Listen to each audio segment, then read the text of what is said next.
नगीना सांसद और आजाद समाज पार्टी के प्रमुख चंद्रशेखर आजाद ने मुरादाबाद के कुंदरकी विधानसभा सीट पार्टी के प्रत्याशी चांद बाबू के पक्ष में चुनाव का प्रचार किया और उनके समर्थन में लोगों से वोट मांगे। चंद्रशेखर ने इस दौरान मुख्यमंत्री योगी आदित्यनाथ को चुनौती देते हुए कहा कि अगर उनमें हिम्मत है तो वो निष्पक्ष चुनाव करवा कर दिखाएं, अगर उनकी जमानत जब्त नहीं हो गई तो कहना।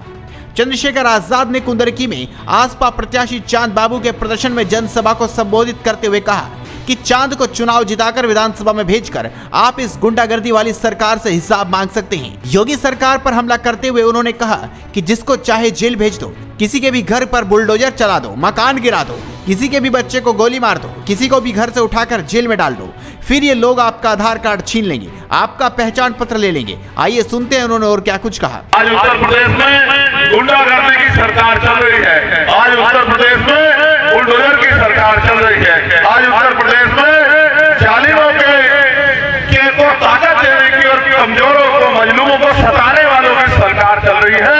हमें इस सरकार का वोट की चोट से मुकाबला करना है और मैं ये मानता हूँ कि पिछले लंबे समय से भीम आर्मी आजाद समाज पार्टी के साथियों ने जिस तरह से अपनी जिम्मेदारी को उठाया है और उन्होंने जहाँ दूसरी पार्टियों ने अभी 15-20 दिन पहले प्रत्याशी तय किए, वही पार्टी ने 4-5 महीने पहले भाई चांद बाबू को ताकत देके जनता के बीच में जाने को कहा।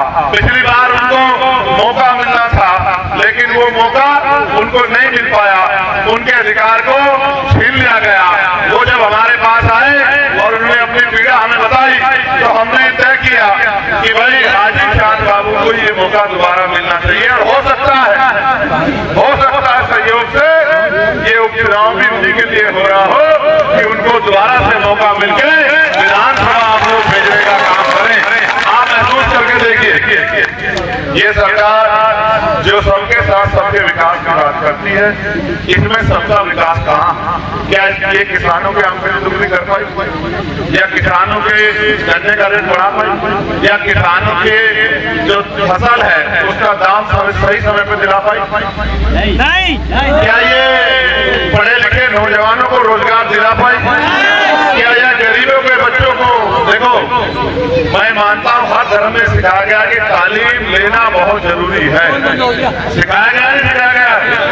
तालीम से क्या होता है? तालीम से आपकी जानकारी बढ़ती है और आपको पता लगता है कि दोस्त कौन है, दुश्मन कौन है, अच्छा कौन है, बुरा कौन है, किसके साथ रहना है, किस रास्ते जाना है और किस रास्ते एकदम बढ़ के नहीं देखना। लेकिन तालीम जहाँ से मिलती है उन स्कूलों को बंद करने का इंतजाम इस सरकार ने कर लिया है। लगभग 27,000 स्कूल ये सरकार बंद करने जा रही है। आप ये बताओ कि 27,000 सरकारी स्कूलों में पढ़ते किसके बच्चे? पैसे वालों के, उद्योगपतियों के, पूंजीपतियों के, बड़े बड़े नेताओं के, बड़े बड़े अधिकारियों के, बड़े बड़े सेठों के।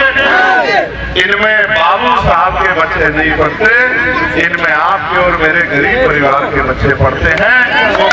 हजरत पैगंबर मोहम्मद साहब का नबी की शान में गुस्ताखी करके एक माहौल बिगाड़ने का काम किया जाता है और जिनको आप सेकुलर नेता कहते हो, ये नेता घर में पढ़ के जो है चैन से पढ़ के सोते हैं और मेरे भाई सड़कों पर निकल के आते हैं। ये हम ही थे जिन्होंने गाजियाबाद में आंदोलन करके उस गुंडे को जेल में गिरवाने का काम किया।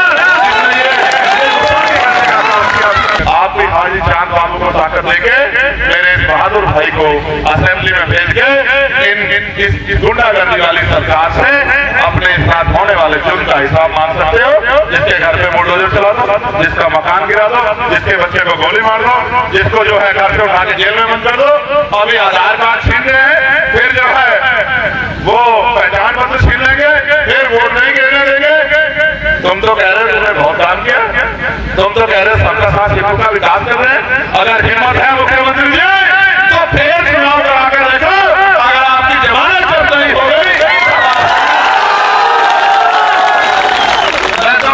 वहीं यूपी उपचुनाव की तारीख बढ़ाने पर चंद्रशेखर ने कहा, आप चाहे 13 नवंबर की जगह चुनाव 20 नवंबर को कर लो या फिर 20 की जगह चुनाव 23 नवंबर को करवा लो, चुनाव परिणाम एक ही होना है।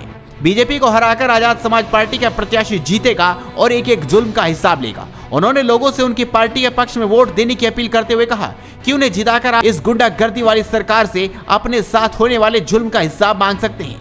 तो ऐसे में कहा जा सकता है चुनाव की तारीख पास आते आते ही सभी दलों ने अपनी ताकत झोंकनी शुरू कर दी है और अब चंद्रशेखर ने भी कुंदरकी में ताल ठोक दी है और योगी सरकार पर जमकर हमला बोला है। तो आपका इस खबर पर क्या कुछ कहना है, हमें अपनी राय कमेंट कर जरूर बताएं। साथ ही जुड़े रहें खबर पुस्तक के साथ।